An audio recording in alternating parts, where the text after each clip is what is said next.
Okay, all right, students. Now we will discuss the concept of beta blockers. As we have discussed the alpha blocker and their uses, in this session we will discuss the beta blockers and their uses. So beta blockers को देखिए, सबसे पहले आपको पता होना चाहिए कि beta receptors कौन कौन से होते हैं. तो बात आएगी आपके सामने. बीटा रिसेप्टर तीन तरीके के होते हैं, बीटा 1, बीटा 2 और बीटा 3. सारे GPCR हैं, सारा का ट्रांसड्यूसर मैकेनिज्म GS प्रोटीन से मीडिएटेड है और इसके ट्रांसड्यूसर पाथवे को इस सेशन में हम एलैबोरेट नहीं करेंगे क्योंकि ऑलरेडी हम इसको डिस्कस कर चुके हैं. हार्ट और JG cell juxta glomerulus cell of the kidney, यहां से जब बीटा 1 रिसेप्टर्स होते हैं और हार्ट में भी. तो देखिए, सबसे पहले जैसे मैंने इधर लिख रखे हैं इनके यूजेस. अब इनके यूजेस में like hypertension, classical angina, cardiac arrhythmia, chronic CHF not acute CHF, pheochromocytoma, migraine, glaucoma, essential tremor. And I have also mentioned the receptors जो कि हम इन्वॉल्व कर रहे हैं, जिनको ब्लॉक करके हम उस एक्शन को यूज कर रहे हैं, वो रिसेप्टर्स के ब्रैकेट्स में लिखे हुए हैं. तो वन बाय वन हम चलते हैं. देखिए, बहुत ही आसान सेशन होगा और आपको बहुत अच्छी एक अंडरस्टैंडिंग बन पाएगी. देखिए, जैसे हम बात करते हैं सबसे पहले बीटा 1 रिसेप्टर की, तो आपको पता है कि बीटा 1 रिसेप्टर्स कहाँ होते हैं? हार्ट में होते हैं. और ये वहाँ क्या करते हैं? कार्डियक आउटपुट को इंक्रीज करते हैं. नंबर 1, हार्ट रेट को तो बढ़ाते हैं, कार्डियक आउटपुट इंक्रीज करते हैं, ओवरऑल सिस्टोलिक ब्लड प्रेशर को इंक्रीज करते हैं. अब देखिए, रही बात इसके मॉलिक्यूलर मैकेनिज्म की कि किस तरीके से बीटा 1 रिसेप्टर के थ्रू कार्डियक आउटपुट बढ़ा. तो इस तरीके से, चूंकि हम ऑलरेडी इसको डिस्कस कर चुके हैं, इसलिए डिटेल डिस्कशन हम यहाँ बिल्कुल नहीं करेंगे. जस्ट हम एक मोटे तौर पर समझेंगे कि बीटा 1 रिसेप्टर के एक्टिवेशन से हार्ट रेट बढ़ती है, कार्डियक आउटपुट बढ़ता है और कार्डियक आउटपुट कहीं ना कहीं सिस्टोलिक ब्लड प्रेशर को इंक्रीज करता है, राइट. उसी तरीके से अगर हम बीटा 2 रिसेप्टर देखें तो ये वैसोडाइलेशन के लिए रिस्पॉन्सिबल होता है इन द ब्लड वेसल्स, और ये डायस्टोलिक BP को क्या करता है? कम करता है. तो अब अगर हम देखें कि अगर हम बीटा ब्लॉकर लेते हैं, बेसिकली कौन सा, जैसे हम बीटा 1 को ब्लॉक करें तो सिस्टोलिक BP जो बढ़ रहा था वो कम होगा. तो हम इसको कहां यूज कर सकते हैं? हाइपरटेंशन में. केवल बीटा 1 क्यों है? क्योंकि अगर हम बीटा 2 को ब्लॉक करते हैं तो बीटा 2 तो ऑलरेडी डायस्टोलिक BP को क्या कर रहा है? कम कर रहा है. तो हम उसको ब्लॉक करके डायस्टोलिक BP बढ़ाने की बात नहीं करेंगे. तो हमारा सिंपल सा कॉन्सेप्ट होगा कि हाइपरटेंशन में हम बीटा 1 ब्लॉकर लेके हाइपरटेंशन को, सिस्टोलिक ब्लड प्रेशर को बेसिकली रेगुलेट कम करेंगे. तो ये आपका एक कॉन्सेप्ट ये हो गया. इसी तरीके का आपका दूसरा कॉन्सेप्ट आते हैं, वो क्या है? देखिए, सेकेंड कॉन्सेप्ट है क्लासिकल एंजाइना. क्लासिकल एंजाइना में क्या होता है? देखिए, एंजाइना के कई टाइप्स हैं. जैसे मैं फॉर एग्जांपल, जैसे ये आपका मायोकार्डियम है. अब इस मायोकार्डियम के ये आपके 4 क्या हो गए? चेंबर्स हो गए. अब इन 4 चेंबर्स में जो ये बेसिकली एवोर्टा इस तरीके से निकल रहा है, ये एवोर्टा जो निकला किस पार्ट से? लेफ्ट वेंट्रिकल से. इस एवोर्टा की जो बाइफर्केटेड ब्रांच होंगी, बाइफर्केटेड क्या? जो यहां से एवोर्टा का सर्कुलेशन होगा, that will return back to the myocardium, और वो मायोकार्डियम में इस तरीके से, ये पूरे मायोकार्डियम में ये नेटवर्क इस तरीके से बिछा हुआ होगा, राइट. तो अभी बात इतनी है. देखिए, हमने क्या बोला? केवल क्लासिकल एंजाइना. हमने नॉन क्लासिकल एंजाइना या प्रिंज मेटल एंजाइना की बात यहां पे नहीं की. तो हम, चूंकि हम बीटा ब्लॉकर्स पढ़ रहे हैं, राइट. तो हम देखिए, अगर आप मायोकार्डियम, एंजाइना में क्या होता है? एंजाइना में बेसिकली आपका जो कोरोनरी आर्टरी होती है, जो ब्लड सप्लाई करती है हार्ट मायोकार्डियम पे, उस पे प्लेक जमा हो जाता है, जिसके आधार पे, उस प्लेक के आधार पे 2 टाइप की एंजाइना होती है. एक क्लासिकल होती है, एक नॉन क्लासिकल होती है, और ये डिपेंडिंग ऑन द प्लेक के साइज पे डिपेंड करता है. और जबकि एक होती है प्रिंज मेटल, या इसी को हम बोलते हैं वेरिएंट एंजाइना. तो देखिए, 2 प्रकार की जो एंजाइना है, उसमें प्रॉब्लम यह है कि इसमें तो पूरा वैसोस्पास्टिसिटी पाई जाती है, दोनों जो वॉल हैं वो स्टिक हो जाती हैं. अब अगर हम मान लीजिए हम यहां पे बीटा 2 का यूज करें, तो बीटा 2 क्या करता है? वैसोडाइलेशन. अब बीटा 2 ब्लॉकर तो यूज कर नहीं सकते क्योंकि वैसो कॉन्स्ट्रिक्शन कर देगा. तो ये वाली, तो आपकी वेरिएंट एंजाइना में तो यूज इसका खत्म हो गया, क्योंकि ऑलरेडी वहां पे वैसोस्पास्टिसिटी की वजह से ही एंजाइना होती है. दूसरी बात अगर हम करें क्लासिकल या नॉन क्लासिकल? तो क्लासिकल में जो परसेंटेज ऑफ प्लेक डिपोजिशन होता है केवल 10% होता है, जबकि इसमें मोर देन 70% होता है। किसमें? नॉन क्लासिकल में। जब प्लेक आपका 10% होगा तो जो 90% of the remaining coronary artery का इंटरनल डायमीटर है उससे आसानी से ब्लड फ्लो हो सकता है। मतलब आपकी कोई बहुत बड़ी प्रॉब्लम इसमें नहीं दिखाई देती। जबकि जिस नॉन क्लासिकल में आपका मोर देन 70% पार्ट आपका प्लेक डिपॉजिट है, अब 30% ही केवल फ्री है, तो आपकी जो उसकी मायोकार्डियम है, जो ब्लड किसी पर्टिकुलर मायोकार्डियम के हिस्से में जा रहा था उसको हम बोलेंगे वल्नरेबल मायोकार्डियम। अब जो वल्नरेबल मायोकार्डियम है वो बहुत ज़्यादा डेथ होने के उसके चांसेस हैं, राइट? तो उसके जब डेड होने के चांसेस हैं तो वहां पे आप क्या करेंगे, मान लीजिए आप बीटा 2 एगोनिस्ट लेते हैं, वो सॉरी बीटा 2 ब्लॉकर, क्योंकि हम लोग ब्लॉकर पढ़ रहे हैं, तो वो तो वैसे स्पास्टिक कर देगा, वो और कॉन्ट्रैक्ट कर देगा। लेकिन कहां पे हम बीटा 2 तो हम कहीं पे यूज ही नहीं कर सकते क्योंकि कॉन्ट्रैक्ट करने की हम बात कर ही नहीं सकते। अब बात आती है क्या हम बीटा 1 यूज करेंगे? नो डाउट हम बीटा 1 यूज करेंगे। बीटा 1 से हम हार्ट रेट को स्लो करेंगे, और जब हार्ट रेट को बाय ब्लॉकिंग द बीटा 1 हम हार्ट रेट को स्लो करेंगे तो कहीं ना कहीं आपका जो मायोकार्डियम है उसको आप रिलीफ देंगे। अच्छा, रिलीफ कैसे दे रहे हैं?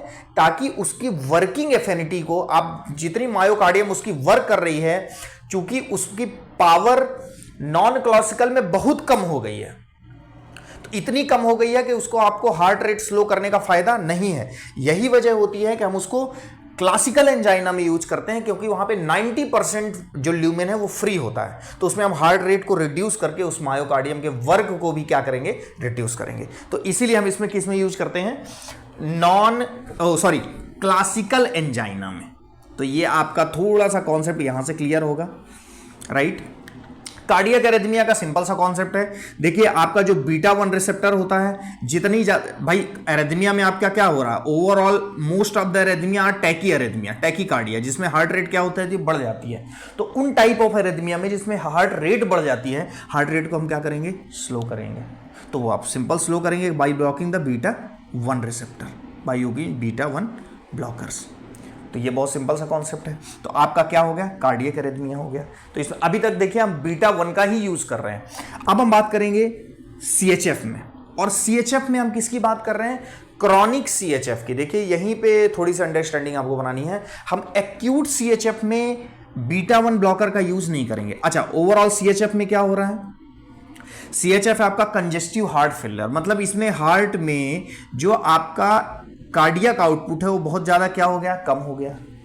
अब जब कार्डियक आउटपुट कम हो गया तो एक्यूट कंडीशन में क्या होता है, एक्यूट कंडीशन में जब ये फेज स्टार्ट होती है तो उस समय जब ये कार्डियक आउटपुट कम होता है तो बैरो रिसेप्टर जो यहां पे प्रेजेंट होते हैं, जो कैरोटिड साइनस पे बैरो रिसेप्टर प्रेजेंट होंगे, उनसे सेंट्रल नर्वस सिस्टम में मैसेज जाएगा कि आपका कार्डियक आउटपुट बहुत कम है, और उसको मैनेज करने के लिए sympathetic nervous system epinephrine and nor epinephrine fire करेगा, और अगेन कार्डियक हार्ट रेट बढ़ेगी जिससे कार्डियक आउटपुट बढ़ जाएगा। तो आपका क्या होगा, रिलैक्स होगा। इसको बोलते हैं आपकी बॉडी होम्योस्टेसिस को मेंटेन करने के लिए ये चीज करेगी। लेकिन अगर हम क्रॉनिक सीएचएफ की बात करें तो चूंकि इस केस में अगर हम बीटा 1 ब्लॉकर दे दिए तो जो इपिनेफ्रिन नॉरएपिनेफ्रिन रिलीज होके बीटा 1 से बाइंड होके कार्डियक कॉन्ट्रैक्शन को बढ़ा के कार्डियक आउटपुट बढ़ा रहा है, वो अब नहीं बढ़ा पाएगा। तो यही वजह होती है कि हम एक्यूट सीएचएफ में इसको नहीं देते। क्रॉनिक सीएचएफ में क्या प्रॉब्लम है, क्रॉनिक सीएचएफ में आपका कार्डियक आउटपुट कम होने की वजह से लॉन्ग टर्म में आपका रेनिन एंजियोटेंसिन पाथवे स्टिमुलेट हो जाता है, और रेनिन एंजियोटेंसिन पाथवे जब स्टिमुलेट होता है तो आपका एल्डोस्टेरोन रिलीज होके आपका सोडियम और वाटर का रीएब्जॉर्प्शन बढ़ जाता है, और जब सोडियम वाटर का रीएब्जॉर्प्शन बढ़ जाता है तब आप बेसिकली वहां पे क्या करते हो, तब आप उसको लॉन्ग टर्म में आपका रास सिस्टम एक्टिवेटेड होने से आपका कार्डियक आउट इसमें क्या होने लगती है, रीमॉडलिंग मैकेनिज्म मींस इसका साइज ओवरऑल हार्ट का क्या होने लगता है, इंक्रीज होने लगता है। तो वहां पे हम क्या करते हैं कि हार्ट रेट को स्लो करते हैं, पर प्लस पावरफुल कॉन्ट्रैक्शन बढ़ाने के लिए दूसरे ड्रग देते हैं, वो एक अलग बात है, लाइक डाइगॉक्सिन। तो हार्ट रेट को स्लो करने के लिए वहां पे आप क्या करते हैं, क्रॉनिक सीएचएफ में बीटा 1 ब्लॉकर देते हैं, राइट। क्योंकि वहां पे आप हार्ट रेट स्लो करेंगे तो आपका कार्डियक आउटपुट कम होगा, बट ऑब्वियस सी बात है हार्ट रेट, लेकिन हमारी प्रॉब्लम ही कार्डियक आउटपुट कम होने की है, तो उसमें आप दूसरी एडिशनल ड्रग चलाते हैं जो कि पावर ऑफ कॉन्ट्रैक्शन को बढ़ाए, और सेकेंडरी चूंकि ये क्रॉनिक सीएचएफ में लॉन्ग फेज होता है, इसमें जो आपकी होम्योस्टैटिक मैकेनिज्म है वो काम नहीं करती, इसलिए हम यहाँ पे बीटा 1 ब्लॉकर देते हैं। अब देखिए नेक्स्ट है फियोक्रोमोसाइटोमा में। अब फियोक्रोमोसाइटोमा में किस तरीके से हम यूज कर रहे हैं, तो फियोक्रोमोसाइटोमा जैसा कि मैंने आप लोग को पहले बताया, ये एड्रिनल ग्लैंड का ट्यूमर है, इसमें या तो इपिनेफ्रिन बढ़ेगा या तो नॉरएपिनेफ्रिन बढ़ेगा। अब हम सपोज करिए एग्जांपल लेते हैं कि जैसे फियोक्रोमोसाइटोमा में आपका या तो इपिनेफ्रिन बढ़ रहा है या तो नॉरएपिनेफ्रिन बढ़ रहा है। अब इपिनेफ्रिन बढ़ रहा है तो अल्फा 1, अल्फा 2, बीटा 1, बीटा 2 के थ्रू एक्ट कर रहा है, जबकि ये अल्फा 1, अल्फा 2 और बीटा 1 के थ्रू एक्ट कर रहे हैं। तो अब बात आती है कि फियोक्रोमोसाइटोमा में जब आपने अल्फा रिसेप्टर को ब्लॉक कर दिया, इस एपिनेफ्रिन इंड्यूस में आपने अल्फा ब्लॉकर दिया, तो अल्फा ब्लॉकर देने से अब जो इपिनेफ्रिन का ज़्यादा रिलीज है वो पूरा का पूरा किससे बाइंड होगा, बीटा 2 से।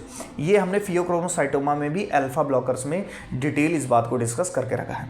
तो जब हम अल्फा ब्लॉकर देंगे in the pheochromocytoma in adrenaline, ऐसा है फियोक्रोमोसाइटोमा जिसमें एड्रेनलिन हायर लेवल में है, तो वहां पे बेसिकली क्या होता है, वहां पे इपिनेफ्रिन अल्फा ब्लॉकर देने से सारा का सारा epinephrine now will binds to the beta 2 receptor, and beta 2 is receptor is responsible for vasodilatation, and if all the adrenaline will bind to the beta 2 receptor, then there will be potent vasodilatation, fall in BP होगा, prolonged fall in BP, and that prolonged fall in BP resulting in even coma or death।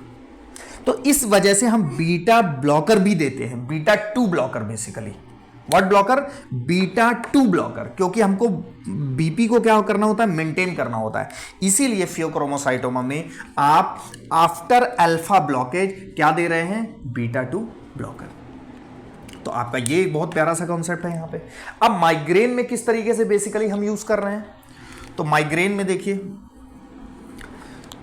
Migraine की mechanism इस तरीके की है कि आपका जो ये आपका बेसिकली क्या है, ये देखिए इस तरीके से, ये आपकी क्रैनियम कैविटी है और यहाँ पे क्या है, ये क्रेनियल वेसल्स हैं, ये आपकी क्या है, cranial vessels, and these vessels are actually innervated by a pain sensing neuron, and there are pain receptor which I represented from the red colour here.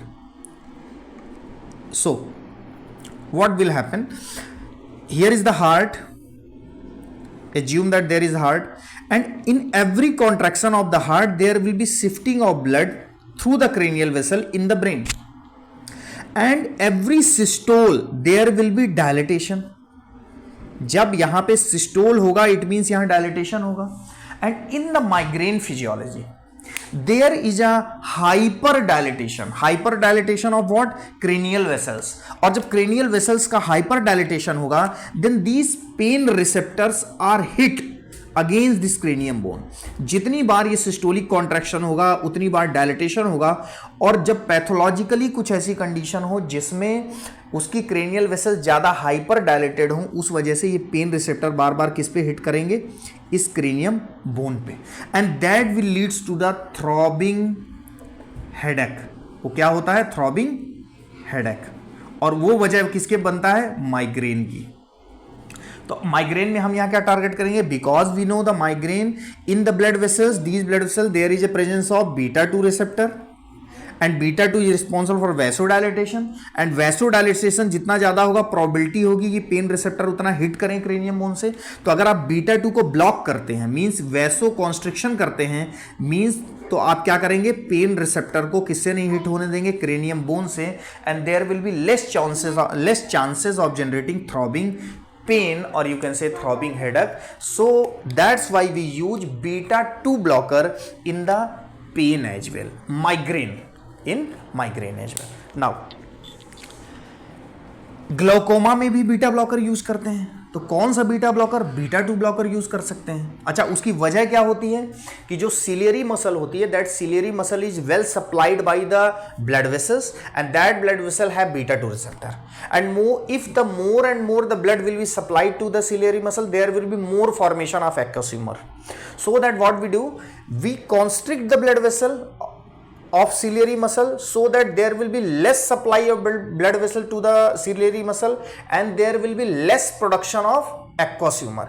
So that's why beta 2 blocker we can use in the glaucoma, क्योंकि beta 2 blocker blood vessel की supply को कम करके aqueous humour के production को कम करते हैं, तो glaucoma में भी हम यूज करते हैं। And one more, essential trimmer, because beta 2 receptor muscle spindle में होते हैं and beta 2 mediated muscle trimmer को रोक करने के लिए अब बीटा 2 ब्लॉकर भी हम लेते हैं। So these are the basically uses of beta 1 and beta 2, और you can say the uses of beta blockers: hypertension, classical angina, cardiac arrhythmia, chronic CHF, pheochromocytoma, migraine and glaucoma and essential tremor. Now will discuss contraindication like asthma. Asthma में contraindicated क्यों है? क्योंकि asthma में contraindicated इसलिए है क्योंकि आप अगर बीटा 2 ब्लॉकर देते हैं तो बीटा 2 ब्लॉकर मतलब आप vaso constriction, beta 2 vaso dilatation करता है, तो आप बीटा 2 ब्लॉकर मतलब क्या दे के क्या कर रहे हैं? Vaso constriction. भाई अगर ब्रोंको कॉन्स्ट्रिक्शन कर देंगे तो अस्थमा में और प्रॉब्लम हो जाएगी, कॉन्ट्राइंडिकेटेड होगा। नंबर 2, डायबिटिक पेशेंट में आप कॉन्ट्राइंडिकेटेड क्यों करते हैं? देखिए यहाँ पे बहुत अच्छी एक फैक्ट है। अब देखिए डायबिटीज़ में होता क्या है, कई बार जो लोग इंसुलिन ले रहे होते हैं, अगर बाय डिफ़ॉल्ट अगर इंसुलिन का डोज ज़्यादा हो जाए तो जो पेशेंट इंसुलिन ले रहा है वो चूंकि हाइपरग्लाइसेमिक था इसलिए इंसुलिन ले रहा था, वो इंसुलिन की डोज ज़्यादा लेने की वजह से क्या हो जाएगा? Hypoglycemic, right. अब जब हाइपोग्लाइसेमिक होता तो उसका सेंट्रल नर्वस सिस्टम क्या करेगा?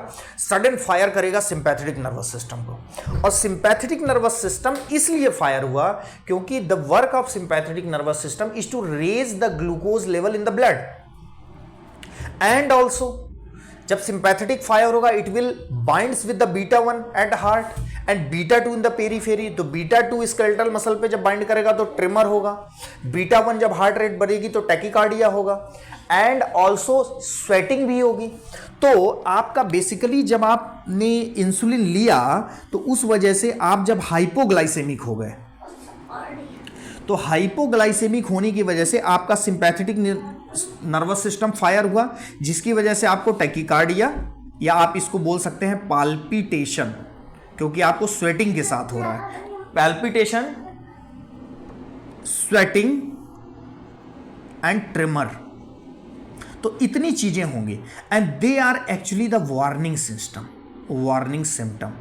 अगर किसी इंडिविजुअल को ऐसा होता है और वो सडन पाल्पिटेशन, स्वेटिंग और ट्रिमर आता है तो ये वार्निंग सिम्टम है कि उसके बॉडी में सिंपैथेटिक नर्वस सिस्टम, वो इंडिविजुअल हाइपोग्लाइसेमिक हो गया, उसका सिंपैथेटिक नर्वस सिस्टम उसके ब्लड ग्लूकोज को मेंटेन करने के लिए इस समय ऑन वर्किंग है, ऑन फायर, तो उस समय आप उसको कोई भी स्वीट चीज़ उसको आप खिला देंगे, कोई भी मीठी चीज़ आप उसको खिलाएंगे।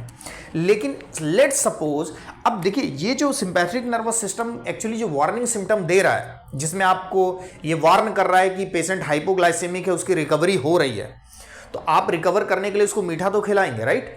लेकिन अगर इन केस मान लीजिए वो पर्सन बीटा ब्लॉकर्स की थेरेपी में है, तो अब अगर उसका सिंपैथेटिक नर्वस सिस्टम फायर करेगा उसको मेंटेन करने के लिए, तो क्या वो अपने रिसेप्टर से बाइंड हो पाएगा? नहीं हो पाएगा, क्योंकि ऑलरेडी बीटा ब्लॉकर्स आपने ले रखा है। इसीलिए in diabetic patient beta blockers are totally contraindicated. तो ये बीटा ब्लॉकर्स इसलिए क्या होंगे? कॉन्ट्रा इंडिकेटेड होंगे। पेरिफेरल वैस्कुलर डिजीज, अब पेरिफेरल वैस्कुलर डिजीज में मैंने क्या बोला था कि आपको जस्ट लाइक आपका कोल्ड है, एक्सट्रीम कोल्ड है या कुछ है, तो आपके जो extreme part of the bodies होंगे, लाइक आप the tip of the fingers, tip of the nose, right. तो इसमें क्या होगा कि आपका अगर वहाँ पे आर्टरीज की में अगर ब्लड की सप्लाई कम होगी तो उसको बोलते हैं रेनाउड्स फेनामेना, और ये बेसिकली क्या होती है क्योंकि वैसोस्पाज्म हो जाता है, तो वहाँ पे अगर आप बीटा 2 ब्लॉकर देते हैं तो वैसोस्पाज्म तो और ज़्यादा बढ़ जाएगा, इसीलिए हम पेरिफेरल वैस्कुलर डिजीज में भी ये कॉन्ट्राइंडिकेटेड होती हैं। इंपेयर एक्सरसाइज कैपेसिटी, अब क्योंकि आप जो हार्ड हैवी एक्सरसाइज कर रहे हैं उनके स्केलेटल मसल में ब्लड की नीड बहुत ज़्यादा है, बॉडी में स्केलेटल मसल में, क्योंकि बीटा 2 रिसेप्टर होता है, वैसोडाइलेटेशन होता है, उसी के थ्रू ब्लड की सप्लाई ज़्यादा होती है। अब अगर बीटा 2 ब्लॉकर दे दिया तो ब्लड की सप्लाई, वो वैसोडाइलेटेशन नहीं होगा और ब्लड वेसल की ज़्यादा सप्लाई नहीं होगी, वो फेंट हो जाएगा तुरंत। तो इस तरह उसका एक्सरसाइज इम्पेयर होगा। तो एक्सरसाइज कैपेसिटी को इम्पेयर करता है, इसीलिए जो इंडिविजुअल हैवी वेट लिफ्टर होते हैं उसमें बीटा 2 ब्लॉकर कॉन्ट्रा इंडिकेटेड होता है ड्यूरिंग द एक्सरसाइज। तो इस तरीके से आपका ये दिस इज द बेसिक, ये आपको मैंने रिसेप्टर बता के रखे थे बेसिकली कौन कहाँ पे होते हैं, इसकी स्टडी हम पहले भी कर चुके हैं इस पर, इसलिए हमने डिटेल पे नहीं गए। और ये आपके इस तरीके से यूजेस हैं। So this is all about the beta blockers and their uses and their contraindication. I hope कि आप एक अंडरस्टैंडिंग बना पाए होंगे। आपसे मेरी रिक्वेस्ट है कि प्लीज़ अगर चैनल का कंटेंट आपको समझ में आता है तो प्लीज़ आप अपने फ्रेंड के साथ शेयर करें और प्लीज़ चैनल को सब्सक्राइब जरूर करें, क्योंकि आप सब्सक्राइब करेंगे तो आप मुझे मोटिवेशन मिलता है, मैं और भी अच्छे अच्छे कंटेंट को ला के आपके लिए और भी आसान तरीके से वो डिलीवरी करूँगा। So this is all about, thank you very much.